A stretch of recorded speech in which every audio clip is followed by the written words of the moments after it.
All right, so here are some of our respiratory emergencies listed for us, understanding that both signs and symptoms may be similar in many of these respiratory emergencies.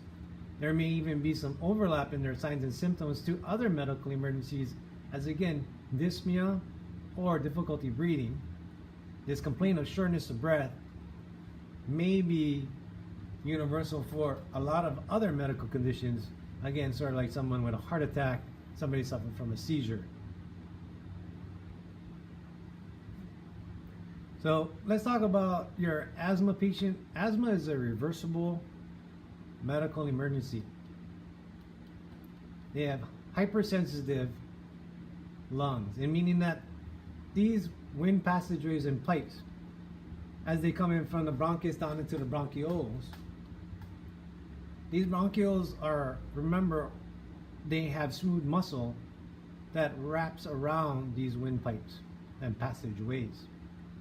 And that during an asthma attack, this smooth muscle that wraps around this windpipe can start to constrict and wrap down around it, occluding the wind passageway. On top of bronchial spasm, and we also have some swelling of that bronchial airway, and so there's bronchial edema, bronchial constriction from smooth muscle, and bronchial edema.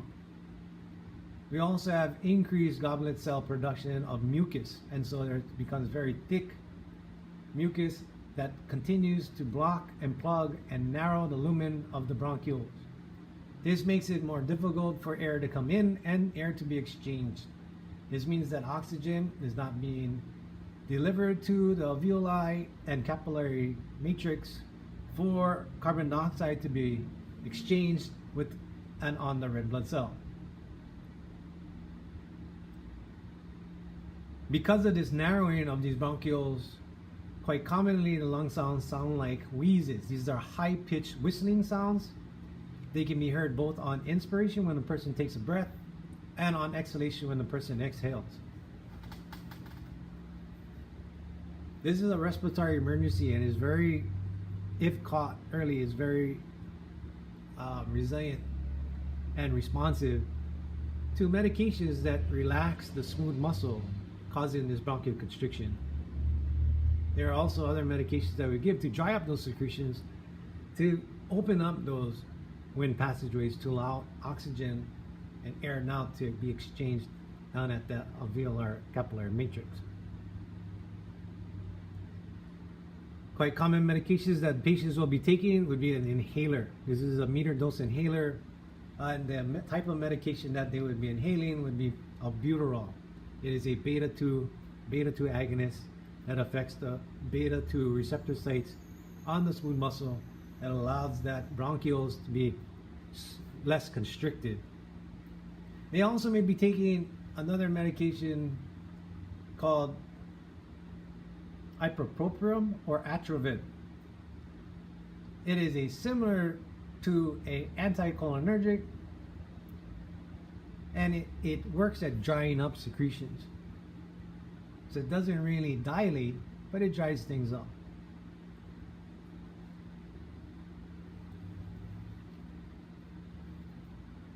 These asthma attacks may be triggered by external triggers or internal triggers. Something internally, hypersensitivity causes reaction to go off, or something external like freshly cut grass, dander from an animal, or pollen, for example.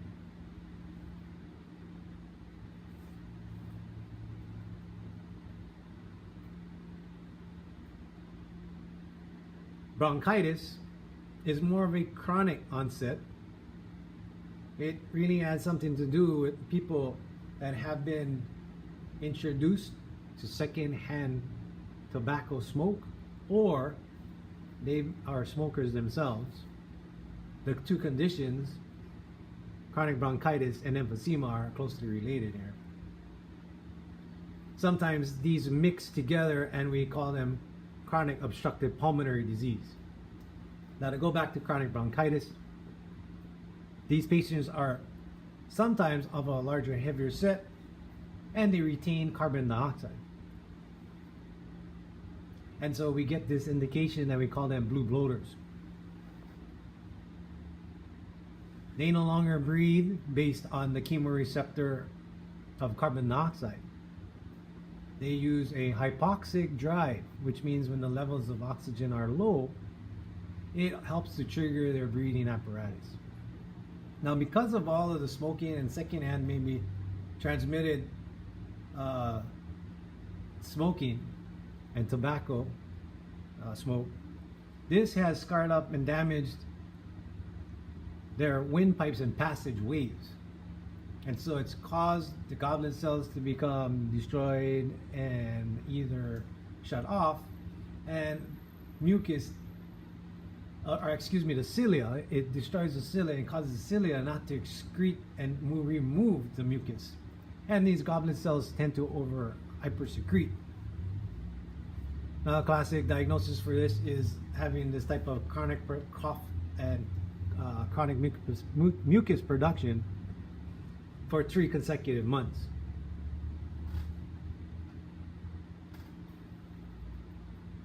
So our blue bloaters, chronic mucus production from the destruction of their cilia and an overproduction of goblet cells and increased mucus production, a chronic condition that is not reversible.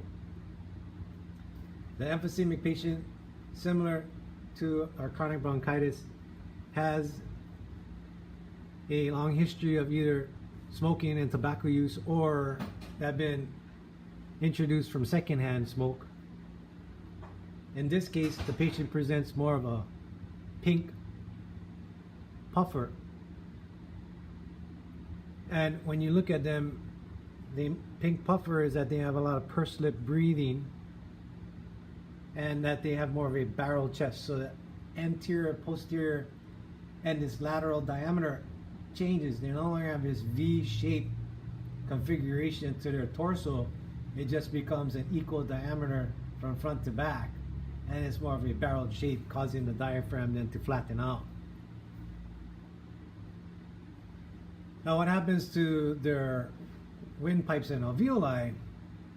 Windpipes become all scarred up. Again, some of the cilia is destroyed, so mucus is not really cleared there, but they also have destroyed their alveoli. Alveoli are those air sacs and clusters that allow for that gas exchange to occur along with that capillary matrix. These alveoli, through the emphysemic changes, have caused them to become one large glob of alveoli and no longer have multiple sacs, air sacs and hollows for this oxygen to then be transferred and moved throughout that pulmonary circuit.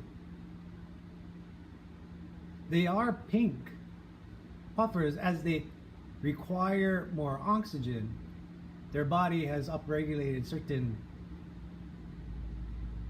components to create more red blood cells, and so they have this more red appearance.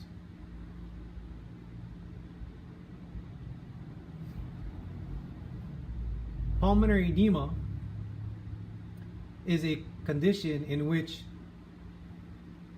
the cardiac muscle, the myocardium, is failed to force the blood out through the normal outward flow tracts, out through the aorta and throughout the body.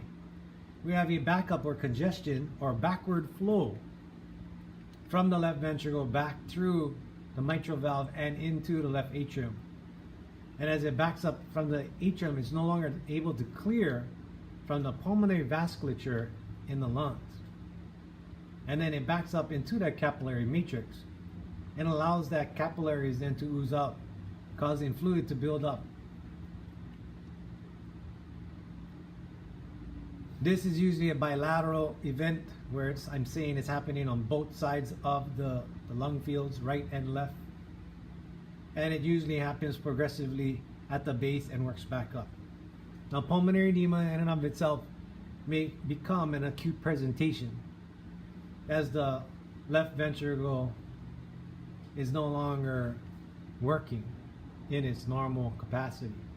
And so when we have left ventricular dysfunction, blood tends to pool back in the pulmonary circuit, and we end up with adventitious lung sounds.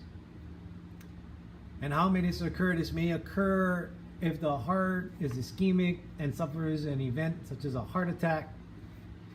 The papillary muscles that attach themselves to the ventricular floor then attach themselves to the chordae tendineae, which then attaches itself to the valve, becomes incompetent, allowing the blood flow to back up.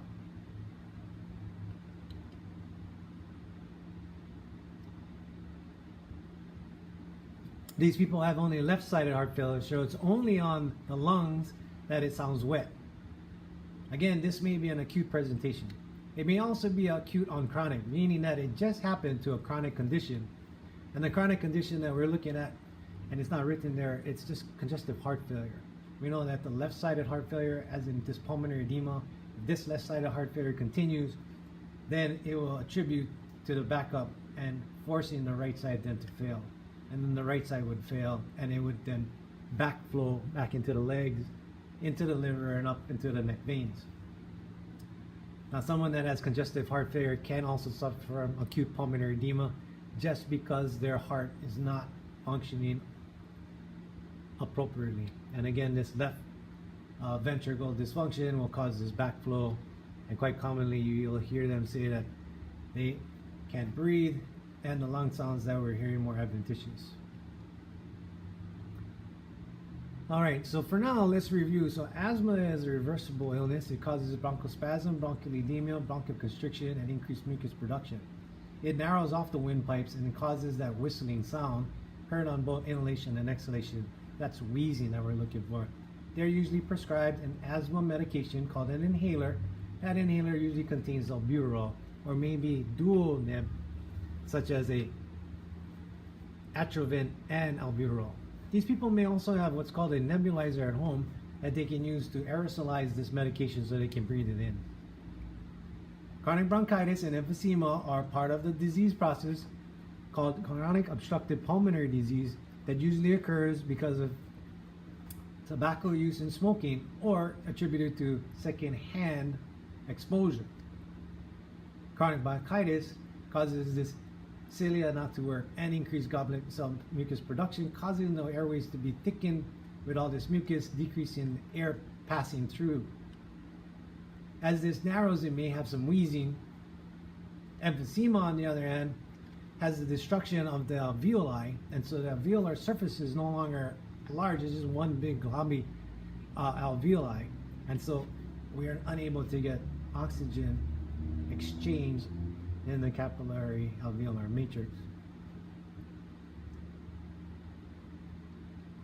Pulmonary edema, again, is left ventricular dysfunction caused by some kind of acute event such as a heart attack, or it can be a secondary event where it starts to build up as a result of congestive heart failure, and then we have the fluid building up.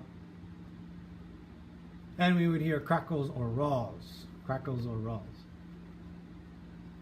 All right, so for these patients, they'll all be complaining about some shortness of breath or dyspnea. They may have orthopnea where they don't want to sit down. And then we just really have to figure out, okay, which one started all of a sudden, which one is a gradual process, which one is attributed to secondhand smoke or primarily tobacco use and smoking, and which one was triggered by exercise, dander, or some kind of allergen. What was triggered by a heart attack, or potentially they have heart failure already, and you were hearing raws or crackles. So continue to look at your book and try to decipher the signs and symptoms and list them accordingly so that we can determine which respiratory emergency is occurring. These all would require some administration of oxygen, and the degree of distress that they're presenting with may require you to use positive pressure such as a CPAP device, continuous positive airway pressure device, or even a bag valve mask. And in some cases we would actually use like what's called an Elner valve. They may be in so much distress in that they may need to be ventilated through a breathing tube or endotracheal tube. So when they're in extremis, we may end up opting to place a breathing tube in.